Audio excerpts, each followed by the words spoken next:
Hello दोस्तों, apprenticeship guidance channel में आपका फिर से स्वागत है। कैसे हैं आप? आज हम बात करने वाले हैं एक नई अप्रेंटिसशिप की रिक्रूटमेंट के बारे में। आईटीआई वाले कैंडिडेट अप्लाई कर सकते हैं। तो चलिए डिस्कशन शुरू करते हैं। देखिए, यहाँ पे नेवल सीप रिपेयर यार्ड जो कर्नाटक में है और दूसरा गोवा में नेवल एयरक्राफ्ट यार्ड, इन दोनों में अप्रेंटिसशिप के लिए काफ़ी अच्छी वैकेंसी आ चुकी है। देखिए, कारपेंटर, इलेक्ट्रिशियन, इलेक्ट्रॉनिक्स मैकेनिक यानी ईटीएन, इन सब के लिए इसमें अच्छी सी वैकेंसी आई गई है।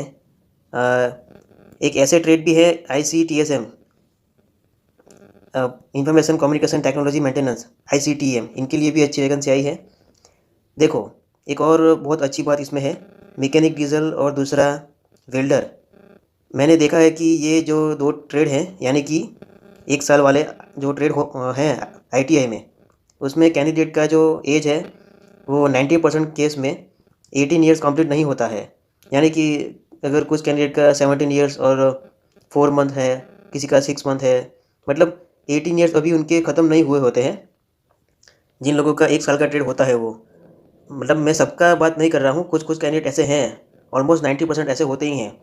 तो अप्रेंटिस एक्ट में तो इन्होंने मेंशन किया है कि मिनिमम एज जो है वो 14 ईयर्स होनी चाहिए, और जो हजार्डस प्लांट है उसमें 18 ईयर्स कंप्लीट होने चाहिए। तो देखो, यहाँ पे जो इन्होंने मेंशन किया है वो मैं पहले आपको दिखा देता हूँ एज के बारे में। तो एज के लिए इन्होंने क्या कहा है कि candidate should have completed 14 years and below 21 years. तो अच्छी बात है। और अगर आपका जो बॉर्न ईयर है वो 15 अप्रैल 2003 से लेके 14 अप्रैल 2010 तक का है, तो ये तो बहुत अच्छी बात है। दोस्तों, आगे हम बात करते हैं कि इन्होंने एजुकेशन क्वालिफिकेशन है उसमें कौन सी इंफॉर्मेशन मेंशन की है। आपका 10 पास होना चाहिए, वो तो सीधी सी बात है। और उसमें आपका 50% होना चाहिए। फिर ITI का जो है उसमें 65% होना चाहिए, तो ही आप एलिजिबल हो इस वाली रिक्रूटमेंट के अंदर। तो चलिए, ऊपर जो हमारा अभी देखना बाकी था वो देख लेते हैं कि इन्होंने क्या मेंशन किया है। बाकी सब जो ट्रेड हैं, प्लम्बर है, मशीनिस्ट है, इंस्ट्रूमेंट मैकेनिक है, फिर ये वाला मैं जो बोल रहा था ICTSM, चलो अच्छी बात है। ये सब ट्रेड वाले बच्चों के लिए अपॉर्चुनिटी कम होती है, लेकिन इस बार काफ़ी अच्छी वैकेंसी आ गई है। तो देखो, 2 जगह पे वैकेंसी है, नेवल एयरक्राफ्ट यार्ड गोवा और दूसरा ये नेवल शिप रिपेयर यार्ड करवार। ठीक है, तो चलिए आगे बात करते हैं इन्होंने अपनी PDF में क्या मेंशन किया है। जो फिजिकल स्टैंडर्ड है, आपका मतलब हाइट 150 सेंटीमीटर से ज़्यादा होना चाहिए, इतना होगा तो भी काम चल जाएगा। और आपका जो वेट है वो 45 kg तो होना ही चाहिए, और उससे ज़्यादा होगा तो भी कोई दिक्कत नहीं है, लेकिन इससे कम नहीं होना चाहिए। फिर चेस्ट का expansion is not less than 5 centimetre, यानी कि सांस लेने के बाद 5 सेंटीमीटर तक आपकी जो चेस्ट है वो फूलनी चाहिए। हाई साइड जो है वो, उसका स्टैंडर्ड ये है। ऐसा नहीं है कि आपको स्पेक्टेकल्स हैं, आपको ग्लासेस हैं तो आपका सिलेक्शन नहीं होगा। कुछ स्टैंडर्ड दिया है यहाँ पे, वो अगर आप फुलफ़िल करते हो तो आपका सिलेक्शन हो जाएगा। देखो, एक बहुत ही इंपॉर्टेंट चीज़ इन्होंने यहाँ पे मेंशन की है कि अप्रेंटिसशिप जो है वो अगर कोई कैंडिडेट किसी प्राइवेट कंपनी में या फिर किसी और गवर्नमेंट यूनिट में अप्रेंटिसशिप जो है वो कर रहे हैं, या फिर उनका सिलेक्शन अप्रेंटिस में हो गया है, या फिर उन्होंने अप्रेंटिसशिप ख़त्म कर दिया है, तो उनको वापस यहाँ पे अप्लाई करने की ज़रूरत नहीं है। ठीक है, तो जो मतलब जिन लोगों का अप्रेंटिसशिप अभी बाकी है वही यहाँ पे अप्लाई करें। रिजर्वेशन का जो कोटा है वो तो सभी रिक्रूटमेंट में सेम ही रहता है फॉर SC ST OBC के लिए। और दूसरा, इन्होंने यहाँ पे स्टाइपेंड के बारे में कुछ बताया है। देखो, आप तो ये सोच रहे होगे कि अप्रेंटिस तो 1 साल का होता है, फिर ये 2 साल का कहाँ से, ये फ्रेश, ये सब क्या लिखा है।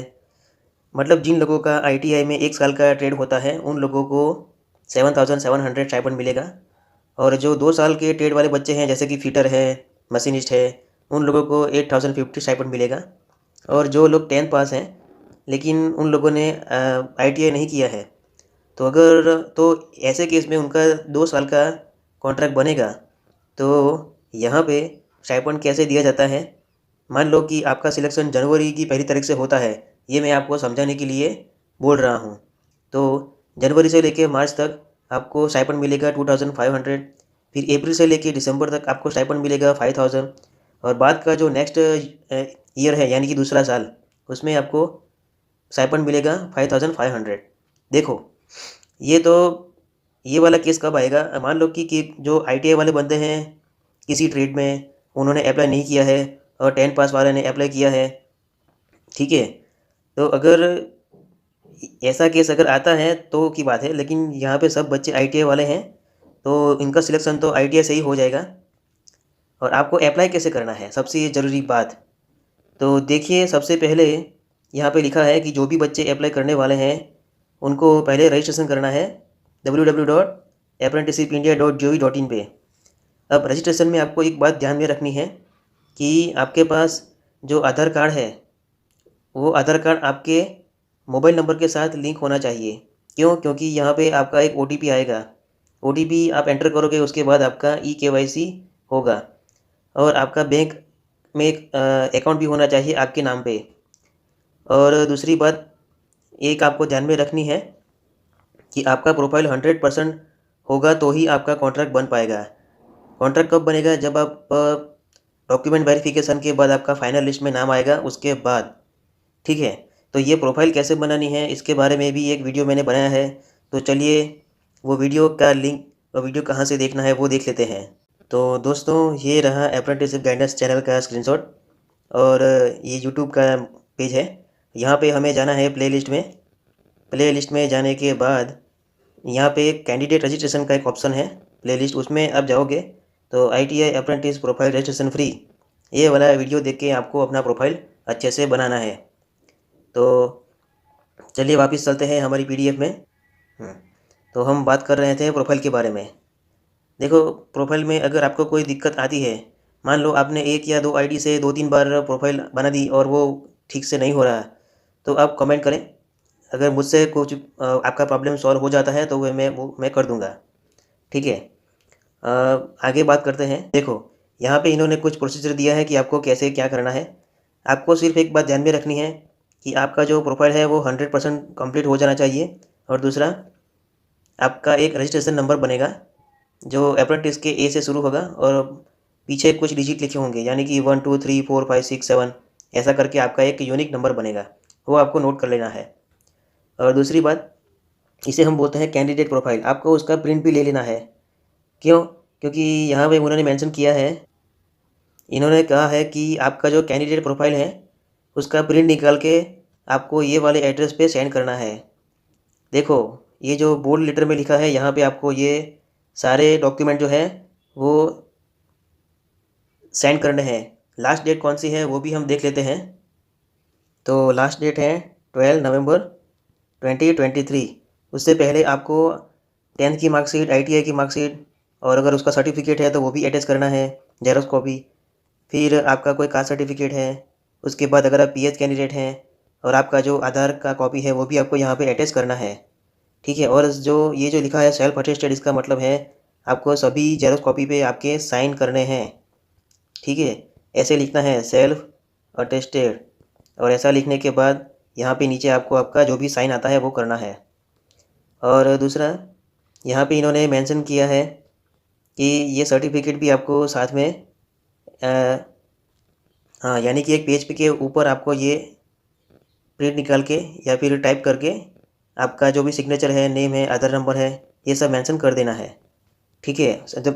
अब आगे इन्होंने बताया है कि सिलेक्शन प्रोसीजर कैसे होगा।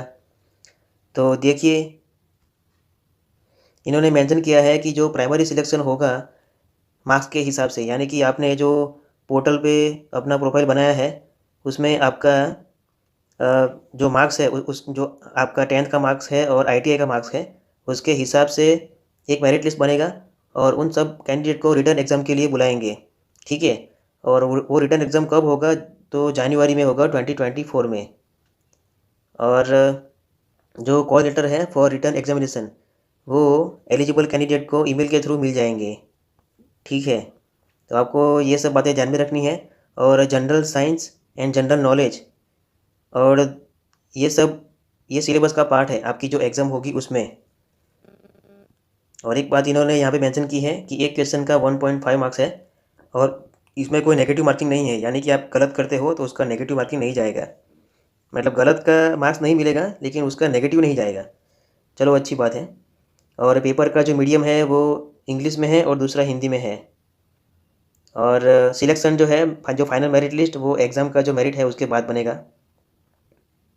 और देखो, आपका जो एग्ज़ाम के बाद फाइनल लिस्ट बनेगा, उसमें जो भी कैंडिडेट आएंगे वो इंटरव्यू होगा उनका टेक्निकल स्किल पे, जो भी उनका ट्रेड है, यानी कि फिटर है, मशीनिस्ट है, वेल्डर है, मैकेनिक डीजल है, वो थोड़ा नॉर्मल सा टेक्निकल इंटरव्यू होगा।